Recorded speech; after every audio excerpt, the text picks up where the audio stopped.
Today I'm here with Lonnell Williams from 3LW TV. Lonnell's catch cry is "Stand in your light," something he himself has done. His show focuses on the LGBT community. For those not in the lingo, that is lesbian, gay, bisexual community. And he's all about gay pride. Lonnell saw a need to change the way that gays were being portrayed in the media and chose to do something about it. Thank you so much for being here today. Thank you for having me. It's what an honor to be here. Just quickly, the T is for the transgender. Okay, yeah. So LGBT right. is lesbian, gay, bisexual, transgender. Right. They've even actually added like QIQ, questioning, intersecting. I don't even know what all those things. It's like every day there's a new attachment. So I'm still learning. So any kind of sexuality really is what it is all about. Right. And I love that that's what you're about. So tell us a little bit about your own experience with being gay and where that started as a child. Well, I always knew that I had a same-sex attraction probably since I was maybe 8 or 9 years old. I knew that when I was supposed to be chasing girls and liking the girls and I still kind of had that same attraction to the guys. That's really interesting because as a girl, I didn't even know what sex was until I'm thinking about 14, 15 really, till I truly understood it. But men in general are a more sexual being, and so as a young boy, boys are sexual at a much younger age. Right. And so you knew very early on that you had no interest in girls. Well, I did. Externally, I had the interest, but I knew internally, inside, that I still also had an attraction to the same sex, definitely, very early on. It wasn't. I never really acted on it, but I just knew it was there. I just knew it was there. It wasn't really until much later, probably when I was 21, when I really decided to come out. But I really internalized that pain because I had shame attached to it. I had guilt. I was trying to change myself. And even when I came out, though most of my family was supportive, there were some people, some of my friends that were not, because they had come from a more conservative background. They just really didn't necessarily support it. So it was maybe I was going through a phase, or, I remember one friend in particular who was still a very dear friend of mine to this day, was very involved in her church, and they would have Bible study meetings. We were roommates at the time, and they would come over and they would want to pray for me, and which I didn't mind. I'm all about having prayer. And they, but understand that you and I might not be asking God for the same thing. But clearly we aren't. I love that. I love that. But I never shied away from somebody wanting to support me. If they were coming from a place of love, I never, even if they didn't agree with me, I never pushed them away. Well, that's a beautiful way to be, because I think a lot of people get very upset when people can't understand, or they come out to their family and they don't embrace it straight away. And I've heard from a lot of people and my friends who are in the gay community that it may have taken 5 or 10 years, and now they're at a really great place with their family. And so I think it's important not to criticize them for the way they deal with it as well, because they just don't know any better in some situations. So you said something really interesting there, that you were trying to change yourself. So what was going on before you came out and kind of fully accepted yourself at 20, between 8 and 20? What was going on in your teenage years that you were trying to change yourself? Were you trying to force yourself to be heterosexual? And exactly. I really was trying to behave that, even though I never particularly, I always had a prom date because I was very popular in school and, I bet you and were. that type of stuff. But I never really had a steady girlfriend or boyfriend. So it was always me trying to suppress who I was, but also to make myself busy in my work or in school. I was overachieving. I was on the fast track for college. I was a student body president. I was the head of so many different committees. So I kind of just absorbed myself in different activities, not so much to suppress my sexuality, but to kind of alleviate some of that societal pressure, like, why doesn't he have a girlfriend? Although it was interesting because there were certain, especially a couple of guys that would always taunt me and call me names and kind of bully me in high school. And it's funny to me now. At the time it wasn't. One in particular, 10 years later, maybe it might have been 10 years later, he comes up to me in a gay club, like as adults. Yeah. So I just thought, ugh. But the key thing I think that most people need to realize, if you're a teenager and you're struggling with your sexuality, it's a lot more open now, society is, but you've got to take the time to come out for yourself.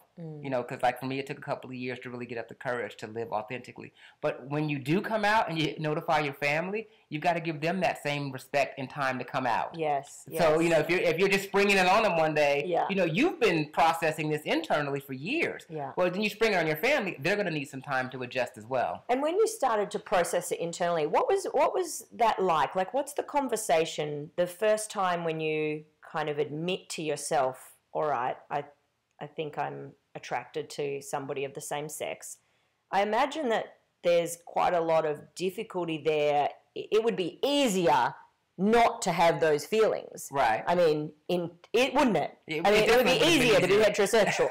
So what is that conversation in your head when you start to realize I'm going to have to go down a really tough path if I Right, because, you know, society accept is who I telling you- am? right. It's not like you're choosing, it's just accepting what is. And it is difficult. And the conversation is really, for me, it was, okay, well, maybe if you do this, or, you know, if you go out with girls or you force yourself onto someone or you behave this way, maybe this will change. Because and a lot of it was me just being paranoid and afraid of the rejection, because at that time, believe it or not, I really thought like I was the only gay person in the world. You really feel isolated and alone because there's no one there that you can relate to. I think now it's a little better because you've got images on television. You've got more professional and high-profile people coming out of the closet and walking authentically. Well, but then I didn't. But as an adult as well, I mean, you're at an age where you probably have a gaydar. Oh, yes. You know, you can tell who is gay and chat with them and build friendships. But I'm sure when you were 8 and 10, you didn't have such a gaydar maybe back then. Believe it or not, I think I did. You but did? I didn't necessarily want to acknowledge. I mean, you know, but looking back, I can tell because I could tell certain things about certain people where I felt like you would look at someone or you would talk to someone and you're like, I know you know my secret and I know your secret, but we're neither both one of not us are gonna going to talk. say anything. Okay. We're going to go the You other way. weren't ready. Yeah, so I didn't know it was a gaydar then. So it's always been working. But you can chat with people and be open with them now, which makes a big difference than feeling isolated and alone and not being ready to talk to anyone about it. So when you were trying to hide who you are, so was there a part of you that thought you could change this? Oh, yeah, definitely. I definitely believe that especially during my teenage years, I just thought, well, if I just forced myself, I think deep down, I knew that I couldn't, but my conscience was telling me if I behaved a certain way, maybe something would change. Maybe this would change. Maybe that. But deep down, I knew. I was like, dude, this is who you are. But I just didn't have the courage to walk in that at that time. Yeah. But I think I thought that at the time that if I changed my behavior, maybe something would change. I remember having a girlfriend in college. And then I remember going to different events with friends, and I would make sure that my friends would see me, like, look at a girl. I would consciously, like, look at her, like, you know, like checking her out, her boobs and her butt and all that kind of stuff, knowing in my head it was all a sham. But as long as I was giving the appearance to my friends, that might distract them from thinking that maybe or discovering my truth. So if this is all going on in your head, like, I can fight this, I can change this, I can, you know, maybe if I'm with girls, how hard was it for you the first time you decided to have a sexual experience with a man? Was it something that you were terrified of trying? Did you feel like shame and guilt around it? I'm trying to even remember the first one. Isn't that terrible? I don't think so. I think the first time I had a sexual experience, because I've had a sexual experience with a woman too, back in the day. But I don't recall. No, I do. I do recall having a sense of shame afterwards. But not so much because I had sex with a man, but I had shame because I had sex outside of marriage. Because at that time, it was the whole premarital sex guilt. So there was a lot of religious guilt in general, right. for you. Right. And so when did you get to a place, whether it was after the first or however many, when did you start to get to a place where it was like, oh, this is who I am and I like this and this is what I'm going to want to choose for myself? It was probably, not probably, it was when the first time I fell in love with a guy.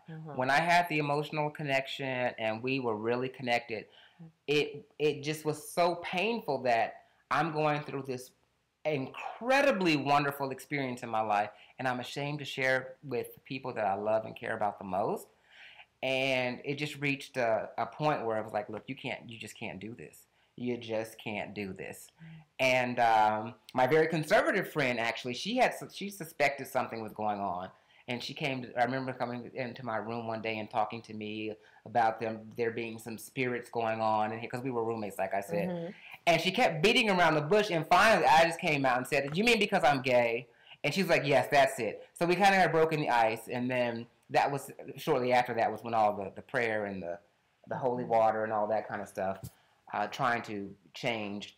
Well, it's good that you were strong enough in yourself to not start to buy into what, because that's a hard thing. Like once people do come out, then if you come out to the wrong people or you come out to people who aren't supportive, how do you stay strong enough in your own truth? Yeah. But see, I think I had internalized it so much, and the pain was just so unbearable. So I reached a point where I just didn't care anymore. And this is who I am, and really, and there were some people in my life, like my dad, because I had issues with my dad at that time, who I thought I would use my coming out to get you out of my life. And I remember telling my dad. So you thought this is going to push him away enough. And I could not have been more wrong. We were in my car, and I told him that because I was like, okay, I'm first of all, I was over him, and we had been arguing about something, and I was like, get out of my car. I'm going to come out to you. You'll flip out. You'll go out, and I'll never have to see you again. So I go and I tell him, what happened, that I'm gay, and I've got a boyfriend, and this, that, and the other. And he stops and says, son, I'm so honored that you would tell me this, and I've never felt closer to you than I do now, and I really appreciate it. And I'm just like, dude, that is not the script. Wow. So that totally changed the dynamic of our relationship, but it didn't put it on the course that I thought we were headed down, because in my head, I was writing you out of my life. Yeah. And so then our relationship just took a whole different turn, because he was totally open and accepting. And that, I was actually kind of pissed off about that, because you have these moments where you've rehearsed the scenario in your head, you're going to just curse everyone out and just tell them to go to hell, and you're going on with your life, and then they flip it, and then they are just totally loving and accepting. You're like, wait a minute, I didn't write that part in the script, But I think that's a really, really wonderful lesson for everybody out there, because often we have what I like to call our pretty little secrets, but they start off being these dirty little secrets. Right. We hold this guilt and shame around something for so long that we've created a story, and we've created an idea of how everyone's going to react that isn't always true.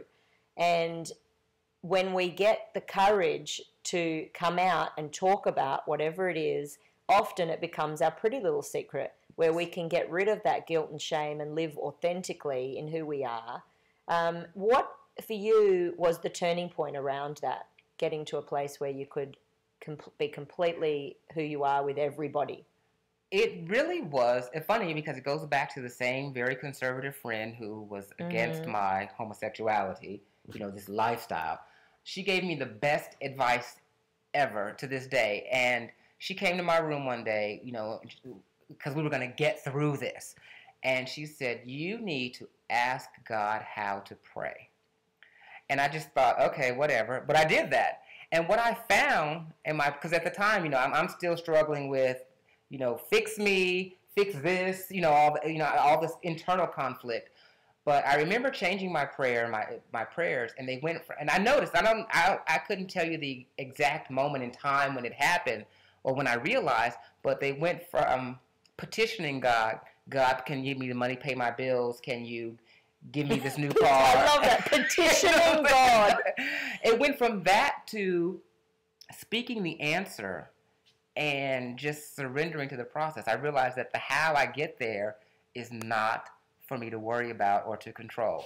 I was in the habit of telling God how to bless me. And it's like, okay, you know what? Your thinking is so much more limited than the Creator. So why don't you get out of your own way? I love this. So you're having conversations with God. You're petitioning Him. You're directing Him. You're letting Him know what you need. Right. I love it. On my terms. And it's like, well, wait a minute. If God can create the entire universe, surely God has a plan that's bigger than this little stuff that you're going through in your head. So why don't you surrender to that which is greater than yourself. And that really was a turning point when I learned how to pray. When she said, ask how to pray, and I realized that my prayers turned from petition to really speaking the answer and making peace and letting it go and surrendering. And that's when and that was really around 22 years old, and that was really when things started to change. I think surrender is just such a beautiful word in so many different contexts, because, what you resist persists. All the time. And if we can get to that place of surrendering, it's so peaceful. And usually it's not at all what we've built up in our mind and in our head. So you come out to family and friends, and when did you get to a place, because I think there's a transition with these dirty secrets of we can tell some people in safe places, but what if we put it out there publicly? Right. I mean, to put it out there on YouTube in the way that you've done with your show. When did you get to that transition of being able to be 100% you all of the time in all of those places? Believe it or not, that probably has just become, that probably is a lot more recent, because I did still filter and edit myself in certain circles. Mm-hmm. And I think Why were you doing that? Because I was concerned about what other people thought, and I still didn't want you to judge me or to feel that I was less than, because it was fear. And now, what do you think's shifted that you don't care? Really embracing and loving and knowing that I am okay as I am, and I am who I am, and the fact that I am actually walking authentically is really what most people envy about me. And that's so empowering in itself, just to live when you just don't care. It doesn't matter what you think of me. What you think of me is none of my business. Yeah. And when you reach that point, and at some point, if you continue to do the work and you really continue to do the work on self, you will get there, and it just doesn't matter anymore. And I can't even describe how liberating that feeling is. That knowing, it's more so than a feeling, it's a knowing. And it's just a way of being. And once you attain that, it's like attaining any type of knowledge. Once you know better, you have to do better. You can't go back to the way that you used to behave and expect different results, because you'll stifle and cripple yourself. What do you think is something that you wish you knew that would have helped you get there sooner? I don't really have any type of regret, so that's hard. If I did know what I know now, if I knew it, say, at 15 or 16, yes, my life would have been different, but I just wouldn't trade anything in my journey. I really needed to go, for me, in my walk, I needed to go through those steps and those processes, because if I knew this all at 15, I probably wouldn't appreciate it the way that I do now. Yeah. So if I didn't have those valleys, I wouldn't be able to, appreciate the peaks and the highs. So do you think for others out there that there was some kind of key piece to the jigsaw of healing that maybe would help them? Is there something that you would advise people to do, or something that they should know about? Absolutely. You have to know that you are worthy. And I think a lot of us, because we're conditioned as a child, no matter what circumstances, some of us, you might come up through the foster care system. You might come up in a two-parent household where your parents are emotionally absent. It may look stellar on the outside, but on the inside, it's a hot mess. So really knowing that you are worthy. And there's an exercise that I was taught probably around 25. I can't remember where. It came, I don't remember if it was Course in Miracles or one of the books. And it was simply, and this is a time when I was really depressed. I had stickers on my mirror, and it was, I am loving, I am lovable, I am loved. And at the deepest point of depression for me, I just go to the mirror and say that stuff. I didn't believe it at first, but I know if I kept repeating it, at some point, I would start to recognize that I am lovable, I am loving, I am loved. And then one day it just clicked. And that's the advice that I would give. And those are 3 simple steps, but they will make a huge difference in your life, especially if you're in a place where you just don't feel worthy, or you don't feel loved, and I realize it's hard for people because a lot of us still allow ourselves to be defined externally. Yes. It is so hard to go inside and just be your true self. You really care about what other people think, because we do. At the end of the day, we like affection, we like approval, but unfortunately, when you're getting approval from somebody that doesn't know themselves, where does that leave you? So you really have to it's not necessarily about that. You really have to know and love yourself, and that's the thing. Own your worthiness. Own it. Tweet, tweet. Tweet, tweet. Tweet, tweet. I love it. I love it. And you had another amazing tweetable moment that I wrote down when we were speaking on the phone, and it was being ordinary is extraordinary when you honor your truth. Oh, yes. And that is so true, because if you are who you are supposed to be, that is ordinary for you, because that's your walk. That's your everyday ordinary walk. But it is an extraordinary contribution to the world. You can't give a better gift than to step in your purpose and be who you are. I love it. You're starting to talk all black on me now. And he is black.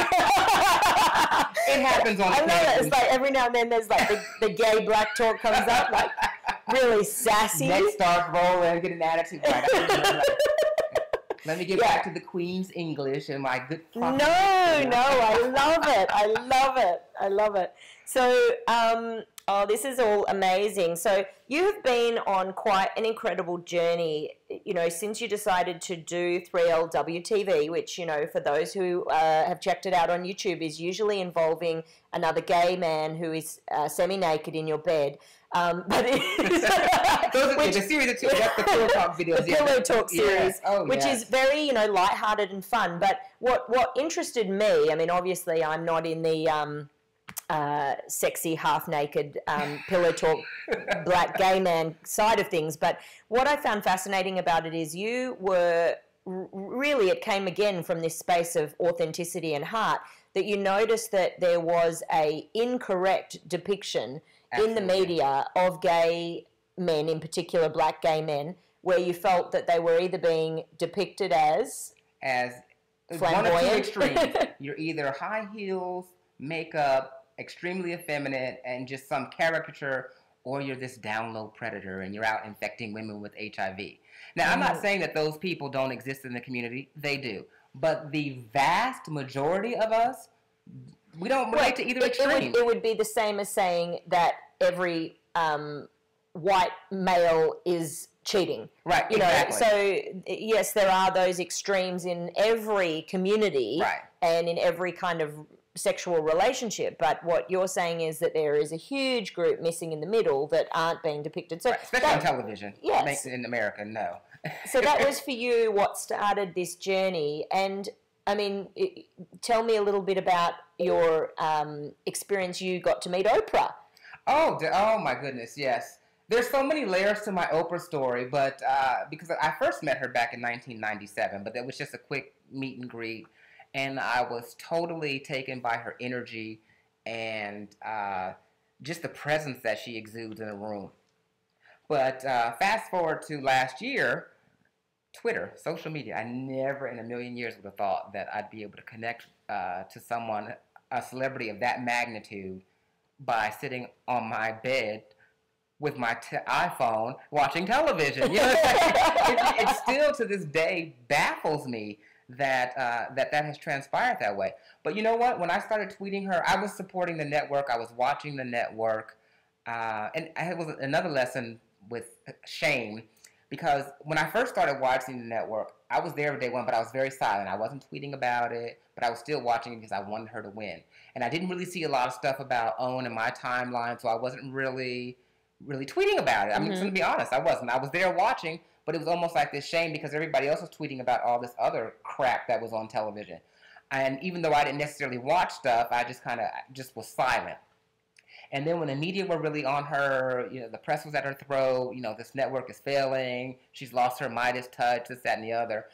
I just like, no, there's still some good stuff here. There's really still some good stuff here. Yeah. And then when she started engaging on Twitter, and I remember 2 of my friends got tweets from her, you would have thought I won the lottery. I was so excited for them. I was going nuts. Like, oh my God, you got a tweet from Oprah. You know, I was going nuts. And then, you know, I started tweeting her, and the very first tweet, I said, I had just arrived at this hotel. I'm so glad that they have OWN TV. And she just said, thanks, with a smiley face. And I went berserk. I was running around that hotel room in Seattle going nuts. Like, Oprah has tweeted it's me. So now I can rest, you know? And so, but it just kept going and going. And but then I just became a Twitter maniac, a own maniac. And I really started tweeting this stuff. And I just suddenly, especially once she started to engage with me, and after the second or third tweet, then I was just a maniac. And so, because I thought and this beyond Twitter, you ended up getting to meet Oprah herself. Absolutely. So dreams come true. They definitely come true. I like that, August 12th. You remember the day like it's like your inauguration. We've got an anniversary coming up. Oh my gosh. And it's so funny because at that time when I went to the studio, it was total VIP treatment, and she knew who I was, and it was like her welcoming me into her home. So it was just beyond. When I thought I couldn't love her anymore, getting to know her on a personal level, I actually have more love for her, which I didn't even think was possible. I didn't know that. I was like, I don't know how much more I can love you. That's amazing. Just such a wonderful, caring, engaged human being. Yeah. I mean, she is really engaged. If she's there for you and you're in her space, you have her complete attention. That's amazing for somebody at that level. Level. Yeah. Well, look, I'm a huge Oprah fan. We'll give OWN a huge plug. For anybody out there watching, make sure that you check it out. And it is available online for everyone all over the world. If you're not here in the US, you can still watch it. Absolutely. And Super Soul Sunday is my favorite day of the week. Favorite day of the week. We have little parties here, and we have people come around and watch it, or I'll watch it on my own sometimes. But I love just that spiritual, learning and growth and stretching you. So with what you're doing, where do you see yourself taking the show in the future? What's your big, bold, audacious goal? I would love to be affiliated and work with OWN in some capacity. I would let Oprah dictate that, but I'm not.